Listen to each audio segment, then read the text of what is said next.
Minggu kedua, hari pertama saya mulai mengajak. Salah satu kepala sukunya kami bawa dia ke sungai. Begitu sampai ke sungai, saya bilang sama kepala suku, Bapak, mohon maaf, kotekanya dibuka dulu. Setelah koteka dibuka dan saya bilang, ayo kita loncat sama-sama masuk dalam sungai. Begitu kami loncat masuk ke dalam sungai, naik, saya mulai mengambil dua sabun dan satu untuk saya. Satu saya berikan kepada kepala suku dan 19 dai itu saya suruh berdiri paling depan. Saya berdiri di belakang 19 dai dan kepala suku ada di samping kanan saya. Saya bilang, Bapak ikut gerakan kami. Begitu kami gosok sabun di sebelah kanan, kepala suku ikut gosok sabun di sebelah kanan. Begitu kami gosok sabun di sebelah kiri, beliau ikut gosok sabun di sebelah kiri. Sesudah itu saya mengganti sabun dengan sampo. Begitu saya kasih beliau satu sampo, saya juga pegang satu sampo dan saya siram sampo di rambut saya, beliau ikut siram sampo di rambut. Rambut kami orang Irian itu kalau belum kena air dengan sampo itu rambut tenang-tenang saja. Begitu beliau mulai siram sampo dan dia keramas, rambut keribu keriting itu dia mekar kayak bunga yang berkembang. Sehingga busa sampo itu makin tinggi. Begitu makin tinggi jatuh kena di hidung kepala suku. Begitu dia mencium harum dari sampo langsung pergi, tidak mau lagi bilas dengan air.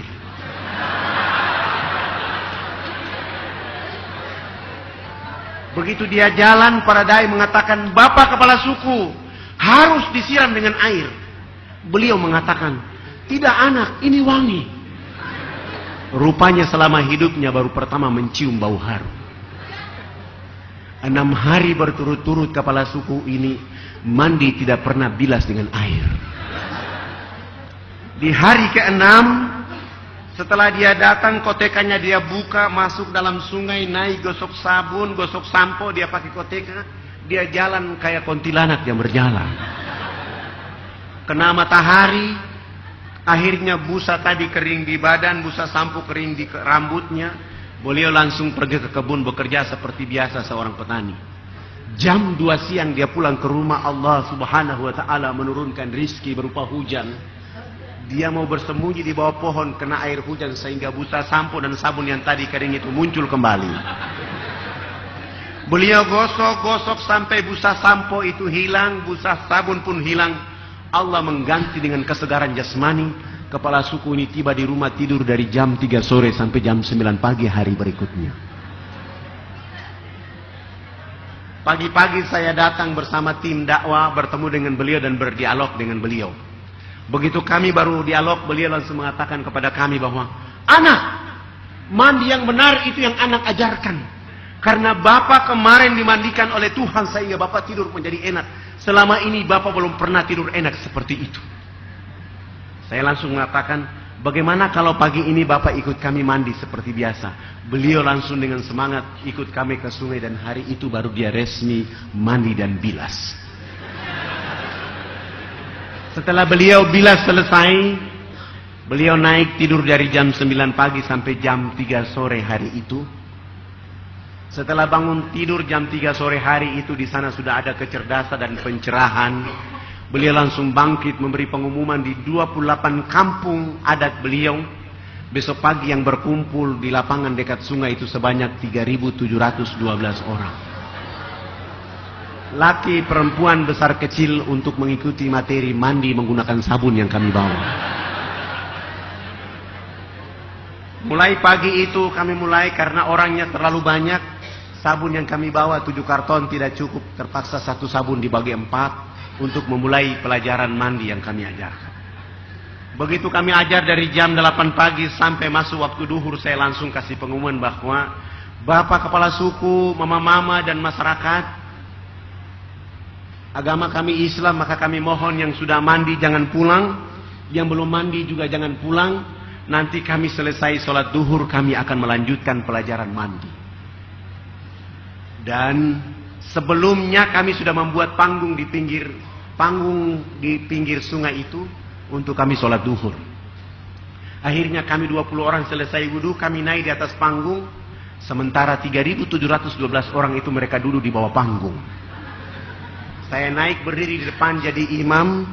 19 orang itu jadi makmuman di belakang, dan salah satu dia qamat dan saya berdiri takbir. Allahu Akbar. 19 makmuman itu juga takbir. Begitu kami takbir, yang sudah mandi maupun yang belum mandi, yang duduk di bawah panggung, semua serentak berdiri dan berputar keliling panggung sholat seakan-akan kami itu Ka'bah.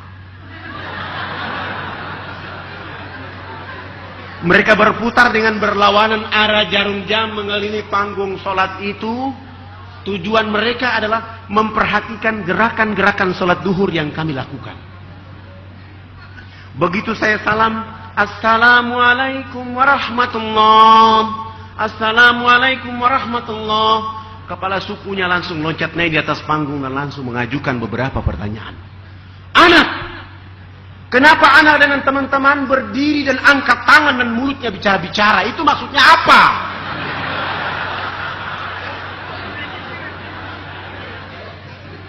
Saya langsung memuji Allah, subhanallah, ini baru mandi sudah cerdas begini.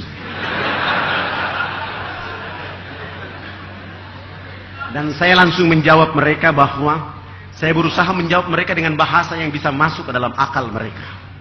Bapak kepala suku, mama-mama dan masyarakat, agama kami Islam. Di dalam agama kami diperintahkan oleh Tuhan Allah Sang Pencipta dalam satu hari 5 kali menghadapnya di saat dan waktu yang ditentukan. Tadi kami berdiri mengangkat tangan, itu artinya kami menyerahkan sepenuhnya kehidupan, jiwa dan raga kami kepada Dia Allah yang Maha Besar. Yang kami bicara itu adalah Allah Maha Besar, sementara kami adalah sangat kecil di atas bumi. Sehingga tangan kiri ini malu menutup dada kami, tangan kanan pun malu menutup tangan kiri dan tangan kanan. Terserah Allah. Mau menghukum kami terserah, mau kasih hadiah kepada kami terserah. Karena kami sudah menyerahkan sepenuhnya jiwa raga kami kepada Dia Allah yang Maha Besar itu. Beliau langsung mengatakan, oh, ini agama yang benar. Menurut Bapak kami sudah Islam. Saya kira pertanyaannya sampai di situ saja, ternyata beliau mengajukan pertanyaan berikutnya. Kenapa sesudah itu anak dengan teman-teman bongkok badan? Maksudnya kenapa ruku? Saya juga berusaha menjawab, kami bongkok badan itu supaya kami melihat di bumi itu ada tanah, ada pasir, ada batu, ada air, ada hewan, ada tumbuhan. Semua itu fasilitas dari Allah kepada manusia. Dinikmati, dilindungi, dipelihara karena masih ada manusia berikutnya. Begitu saya jawab, beliau mengatakan bahwa, ini agama yang benar. Menurut Bapak kami sudah Islam.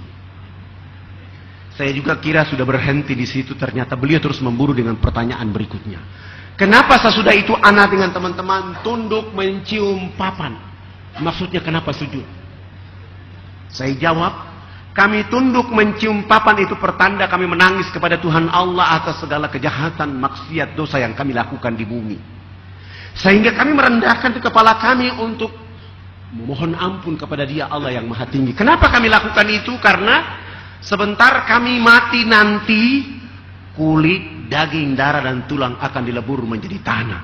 Sebelum dilebur menjadi tanah, kami merendahkan kepala kami untuk menangis, meminta ampun kepada Dia Allah yang Maha Tinggi.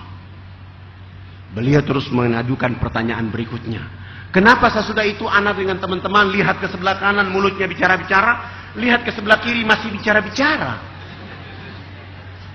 Saya jawab lagi bahwa kalau tadi kan mengangkat tangan adalah menyerahkan sepenuhnya jiwa, raga dan kehidupan kami. Kami bongkok badan untuk melihat apa yang diberikan oleh Allah. Sesudah itu kami menangis minta ampun. Selesai minta ampun, kami lihat ke sebelah kanan. Kalau belum ada, kami lihat saudara-saudara kami ada yang belum tahu mandi. Tugas kami mengajarkan mereka bisa tahu mandi. Melihat ke sebelah kiri, kalau belum ada orang yang tahu berpakaian, tugas kami mencari pakaian untuk menutup badannya. Ada yang sakit, tugas kami mencari obat. Ada yang lapar, tugas kami mencari makan. Sehingga hubungan kami dengan Tuhan Allah terus berjalan. Dan komunikasi kami dengan siapa saja manusia di bumi. Sehingga menjaga alam ini terus damai, tentram. Untuk beribadah kepada Allah subhanahu wa ta'ala. Begitu mendengar penjelasan saya dan kepala suku mengatakan bahwa kalau begitu kamu 20 orang tidak boleh duduk di atas panggung, kamu turun duduk di bawah. Akhirnya kami 20 semua turun duduk di bawah panggung. Mereka 6 kepala suku naik di atas itu menggantikan kami. Mereka bukan sholat, tetapi mereka rapat adat untuk membahas kehadiran kami di wilayah mereka saat itu. 1,5 jam kemudian kepala suku besarnya berdiri dan menyampaikan pengumuman kepada mereka dengan bahasa mereka. Wah, wah, wah, wah, hubulakanayat. Saya saat itu dan kami saat itu tidak tahu apa, tidak mengerti bahasa itu. Tapi begitu saya tanya kepada orang yang ada di samping saya, subhanallah, artinya sangat luar biasa. Hari ini kita senang, hari ini kita gembira karena anak-anak ini sudah datang mengajarkan agama yang benar. Dalam rapat adat kami menyatakan bahwa kita semua yang ada di lapangan harus mengikuti agama yang mereka ajarkan. Begitu kami mendengar terjemahan itu, akhirnya kami 20 orang semua langsung sujud syukur dan menangis kepada Allah.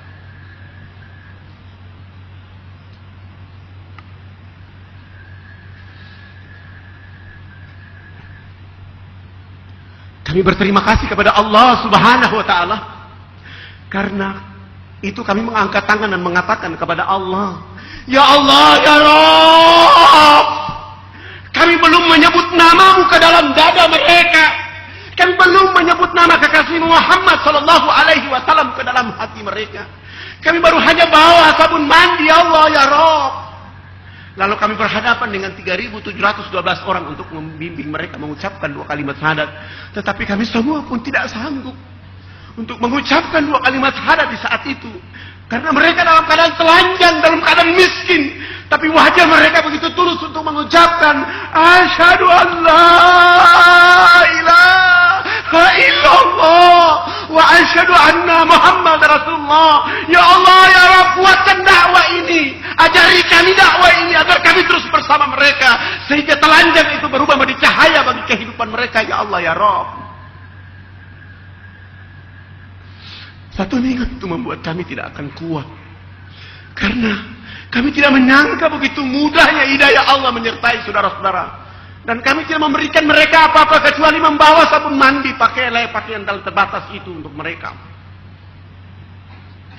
Setelah 1 minggu mereka mengucapkan 2 kalimat syahadat selesai, kami berusaha untuk membimbing mereka ke arah yang lebih baik dengan cara merubah dan mengganti nama-nama mereka. Sehingga yang nama Yohanes, nama Paulus, Wilhelmus kami ganti semuanya. Paulus kami ganti nama dengan nama Ibrahim, Wilhelmus kami ganti nama dengan nama Abu Bakar. Dan nama-nama seperti itu paling layak kepada orang Irian ketika masuk Islam.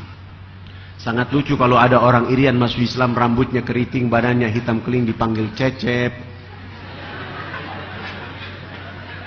Sangat lucu kalau dia masuk Islam, rambutnya keriting, badannya hitam keling, dipanggil Subagio.